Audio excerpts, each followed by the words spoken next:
How would you like a side of telepathy and telekinesis with your transhumanism? I saw on X today that Elon Musk apparently, I don't know if this is true, clickbait and things of that nature. Apparently, Elon Musk has filed patents for synthetic telepathy and telekinesis. And I'd like to talk about it. First of all, there are people who have these natural abilities as part of their awakening experience, and they don't need implants and devices to elicit this.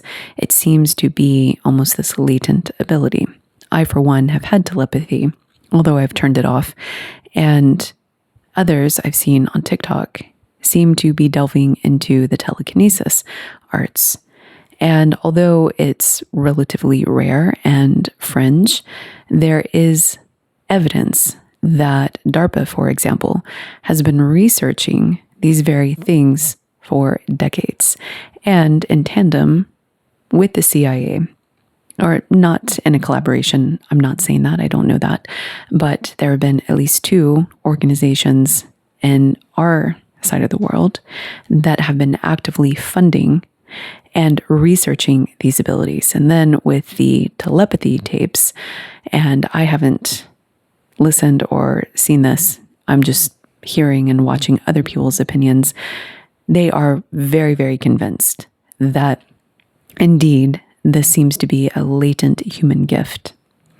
And I do believe that it is inevitable that with some of these brain-machine interfaces that we will be looking at synthetically modeling and developing these abilities. And what I am curious about is how we do this in a way that doesn't erode our functioning as humans, particularly if we are keeping a humanoid body. And here's what I mean. A long time ago, as one of my visions in my awakening process, I had this flash of this insight of being in a stasis-like field, almost like a bed. And I was in a humanoid body, but it had shrunk and atrophied quite a bit. And my skin was very, very white and pale, and I had no hair. And it was, from this reference point, kind of disturbing because I was doing everything with my mind, but I wasn't actually incorporating motion because I had atrophied, and whatever collective I was part of at that time had atrophied to the point that we didn't need to move anymore. And as a result, our bodies started to look like it. And without going outside, you can imagine how pale we were. And we didn't look like Nostradamus vampires or anything like that, but it was not a sightly, attractive picture. It was really kind of disturbing. And I had this understanding then, as I do now, that when we start to think about these future timelines and these possibilities, it is important to understand how the cycle of evolution is developing and releasing some of the skills and abilities that we've had. For example, I have often wondered if we are, I know some of you are going to roll your eyes at this, like, that's just not possible, right? If we are in some form of heaven, but we don't know it because we keep repeating the same things and we keep expecting heaven to be this grandiose vision that is outside of our ability to get there in any sort of waking life form. And because I believe that one of the critical parts about staying alive as a species or continuing to exist, it doesn't even have to be alive or dead as we know it, but persisting, we need to be pressured to evolve and to change. And when we are pressured, this usually looks like encountering obstacles, blocks, and challenges. Another way to say it is we get stronger by going to the gym and lifting weights. But there are other ways to get stronger too. We can go out and push tires around all day. We can do manual labor. You get the point. And so when we are taking our muscular system and we are challenging it, then we develop strength and power and skill and balance. And it is through these activities that we actually hone a physique that is in alignment with fitness. And when we don't do this, and we can look at cases of paraplegics, for example, our body will literally atrophy, our muscles will waste away. And in fact, if we're bedridden and immobilized for too long of a period, even if we don't completely become an invalid, so to speak, and not trying to speak any sort of condescending manners to paraplegics, but an able-bodied person, if they rest immobilized for too long, they will naturally start to go through this process, and they don't even have to lose a loss of function. We lose muscle when we don't challenge ourselves. And so now when we take this conversation back to technology, I like to think of the study of the cab drivers in Manhattan who developed hippocampi that were larger than non-cab drivers. And they did so because they had to memorize these maps of New York. And in doing so, they actually created this brain region of long-term memory to be more capable of remembering than just a random person like you and I. And then when GPS started hitting the market and people stopped having to remember things like that, it actually created a loss of ability for those that just took that technology and inserted it into their everyday existence without even second thought. I don't know if there have been follow-up studies for the cab drivers, and I don't even know if the cab drivers have completely abandoned memorizing the areas, but I do know that the average person, like myself and other people that I know, I don't even bother to try to figure out directions, because when I have Waze or Google Maps, then I don't have to spend time orienting myself. And it's also not a strength of mine. I have no interest in doing it. So if I have technology that helps me out, that's far more efficient than having to figure it out and struggle on my own. So when technology enters into our lives, we have this opportunity to live this enhanced life. But in the case of telepathy and telekinesis, especially telekinesis, when we start moving stuff with our minds, what is that going to do to our bodies? I personally am in favor of it because I have actually wanted and have thought that I'm supposed to be in a world at some point. It doesn't have to be today or this year, but at some point I'm expecting to be in a world where I can do things with my mind, and very important things, more than just getting the light switch, although that's part of it too. There are cognitive maps and libraries that I keep wanting to pull out as hologram and to be able to send and partition certain elements to communicate ideas with people, or to see my older manifestations or the probable outcomes of certain decisions in my life, and almost like this curve and like a predictive analysis curve. It's more than that, but to be able to look at my lifeline and to look at the various curves, depending on if I decide to go left or right at a crossroads, and then to examine that in very close detail using AI that is not Orwellian, like who's signing up for that? No, I'm not here to advocate for Orwellian AI, but being able to examine core decisions on one's life and to forecast that out, and to have that represented as this holographic insert that you can then put into a library, and this little book of manifestations that you actually hold in your cognitive features. But the human mind, the way that I am engaging with it, especially with its limited working memory, tends to not be able to do this level of cognition. And it's really annoying sometimes.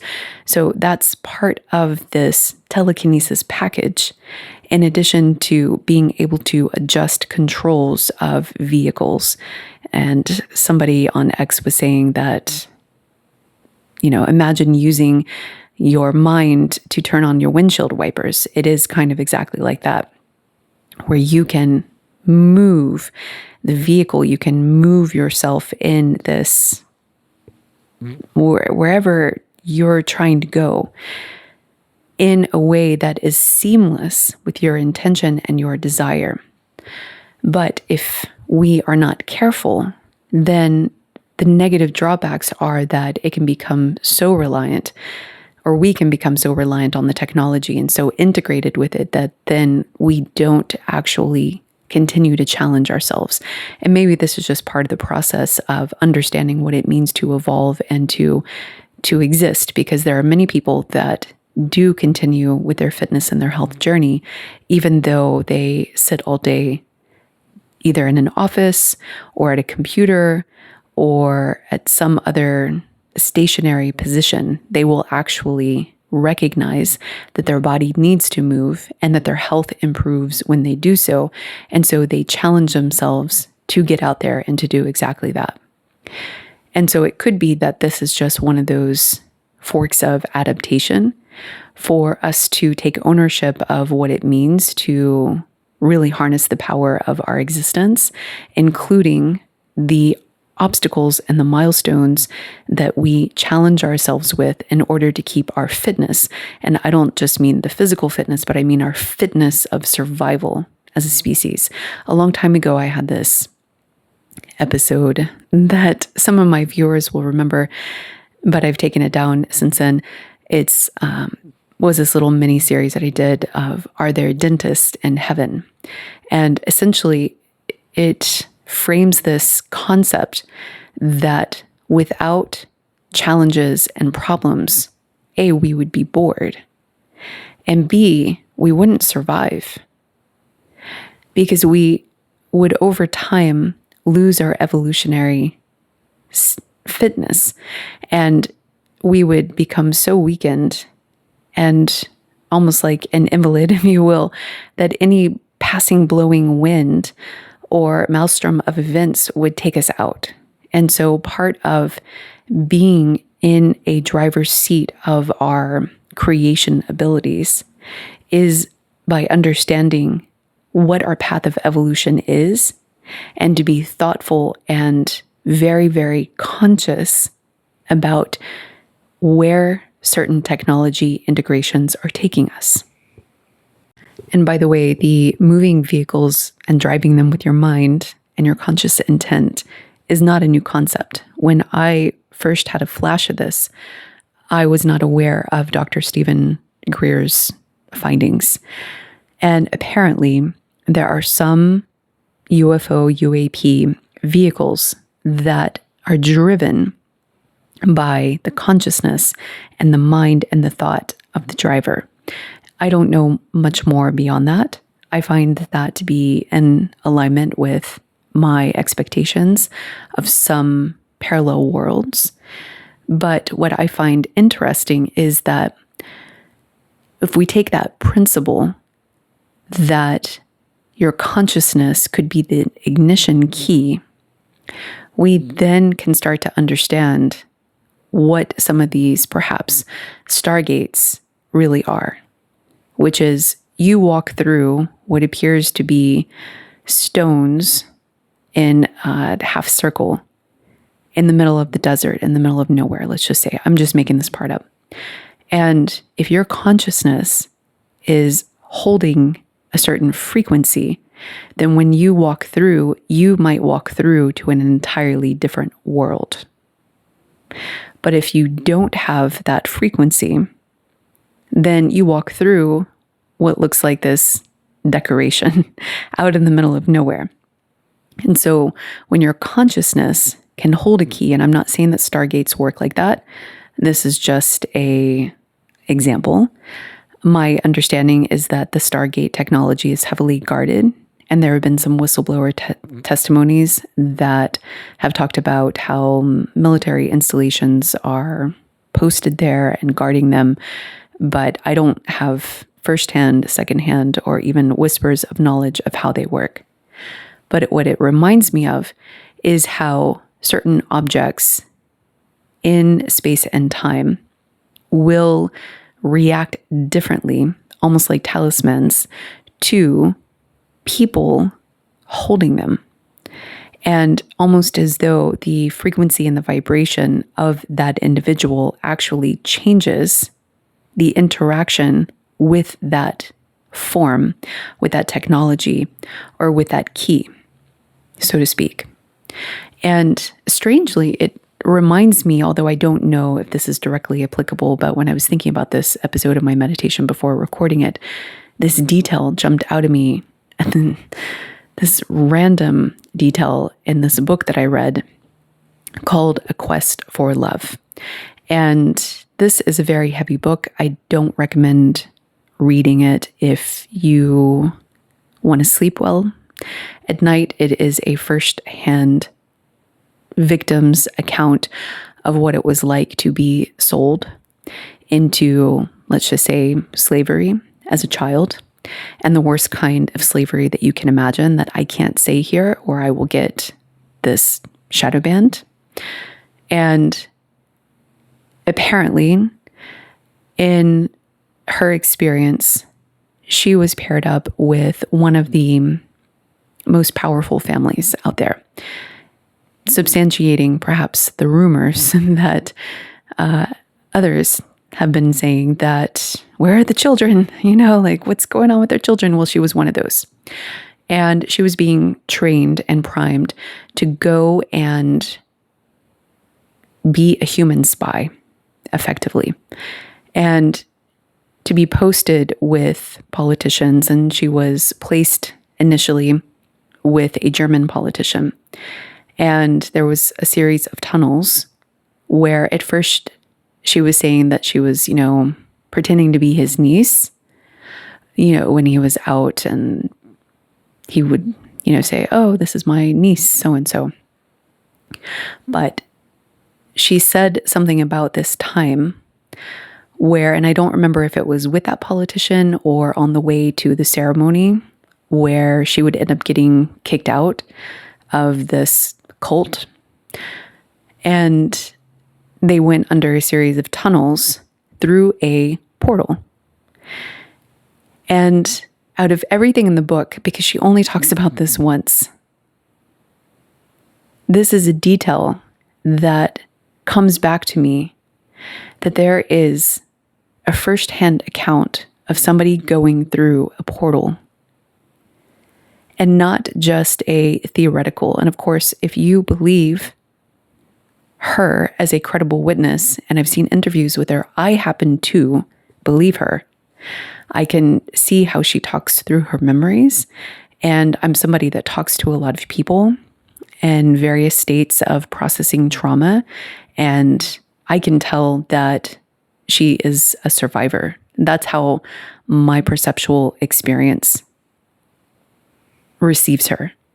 So I find her memoir to be very compelling and to be very interesting, especially the part where she was talking about this person in one of her interviews who was in one of the prime elite families. And even that individual had to ask somebody else permission. She doesn't ever say who that somebody else is, but it told me that there was a hierarchy and a rank, that even one of the top names that other people might say, oh, they're at the top, there's somebody else there.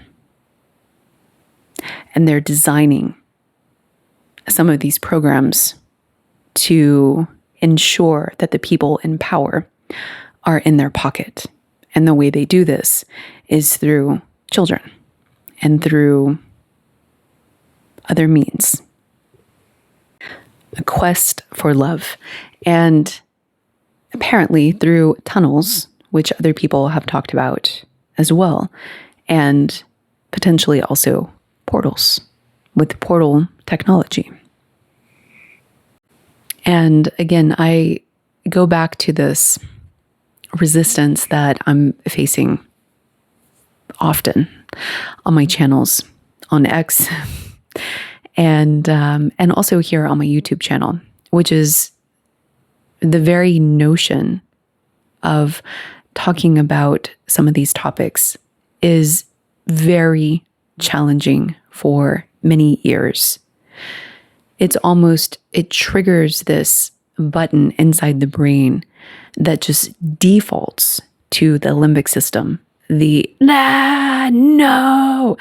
and it precludes the ability to have any sort of constructive conversation. That's why I appreciate those of you who do leave constructive comments. But you can still be here and not leave a comment. But if you do, I appreciate it, because what I'm finding is more often than not, people just move into a different brain state of reactivity, and they can't even consider our relationship with technology in an ethical way, because even that is so frightening. And what I personally believe is that a lot of this technology has already been implemented without our knowing. And to keep ourselves in the dark about it actually creates the very thing that people are frightened of. It actually creates an illusion of normal, but normal has already left the building. And so that then creates this deficit in understanding of what the human body is really capable of. And it's very similar to telling people that there's only one world and one life, and there is no such thing as portals or stargates. And all of that knowledge is being kept underground or in the hands of the few that know, who may or may not. I don't know. I don't know them. I'm not trying to persuade you one way or the other. I'm an outside observer looking in to what looks like this opaque glass, obsidian glass perhaps, or maybe even just a black hole. And I'm trying to figure out what's there. And I don't always have a good read. But one thing that I believe is important is that we need to understand how this technology is being used for the betterment or the detriment of society. And if the betterment is only in the hands of a few, then I believe that it's worthwhile for us to be explained to why. And then I believe that it's worthwhile for us to be able to consent.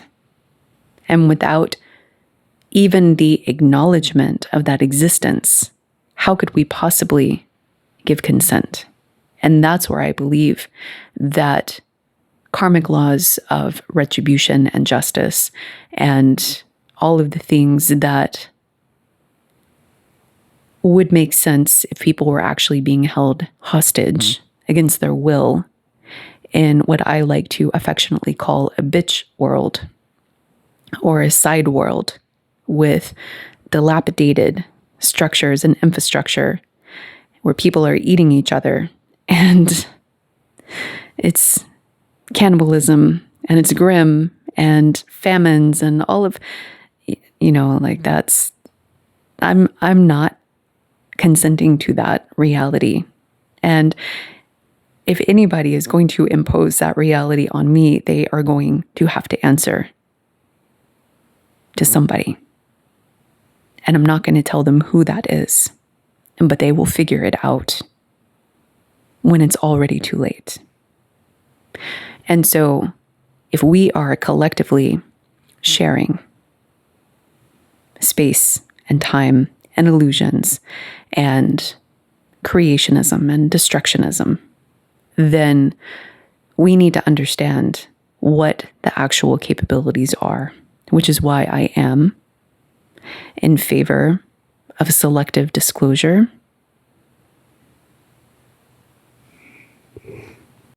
which leads to full disclosure. Meaning, I don't believe that everything has to come out all at once, particularly if people don't have the intellectual frameworks to be able to integrate that information. But there needs to be this process of unveiling that is held to a schedule and a cadence that isn't stonewalling or dragging the feet or slow rolling, etc. Because I also believe that there is another potential that isn't really talked about, and that is that this technology that is known and that is underground is done so for ethical reasons and for reasons that are independently verifiable. And with this understanding that even if from a position of consciousness and awareness, a person is upset about it, you lied to me. When they reach a certain maturity or understanding, then they know why.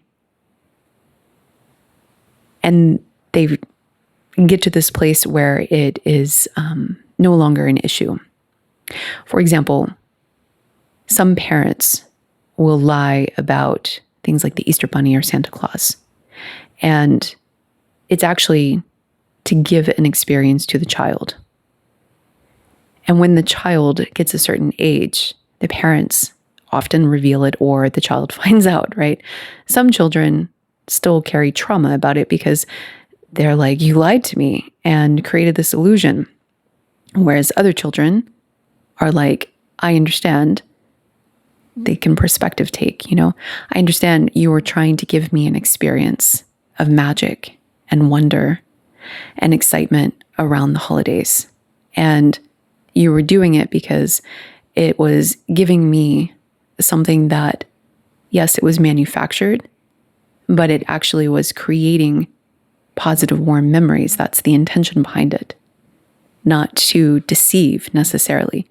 Now, I'm not saying that that's what's happening here, right? But I do know of other potentials where the integration with technology is known and it's quite advanced, but you can't just walk into those worlds. There's a process of unveiling and awakening. And just because it's been held from us doesn't mean that there's corruption necessarily. It also doesn't mean that it's all ethically above board.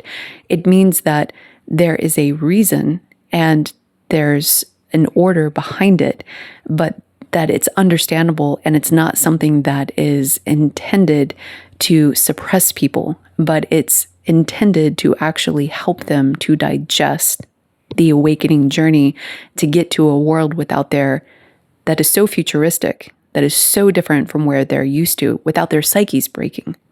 And that's not a line of terrorism or elitism or etc. Oppression and unfairness and injustice. Although there could be those elements in that world, the core function of not disclosing that information just because an individual wants it is not because of those deeply rooted corrupt reasons. That's the point I'm making. But when you're in the position of actually making that transition, and when the predominant narrative in society is that it's all this group of elites and they're taking people underground and they're stealing our children and they're et cetera, not trying to get shadow banned here. And that's the sentiment that's echoed, and all technology is being used to abuse people and to enslave people and to oppress people. Then it takes a little bit of faith and understanding that there are humans, ethical humans, which exist. And if we could stop shifting into the reactive fear territory, we can actually see another potential. But maybe those that are engaged in that hyper-reactive fear response, maybe they're not meant for that alternative. And that's why they can't see it and they can't hear it. And so if you're somebody that can see both lanes, then perhaps that means that an option is available to you. And you have to use your conscious intent to create and co-create in the lane that you want. And that requires a strength and a skill, particularly if you're going up a huge band and wave of a counter point. You have to be very strong-minded and very centered inside, that no matter what the world looks like, you hold on to that other potential. And in that way, you don't atrophy and just get sucked up into the black hole, metaphorically speaking.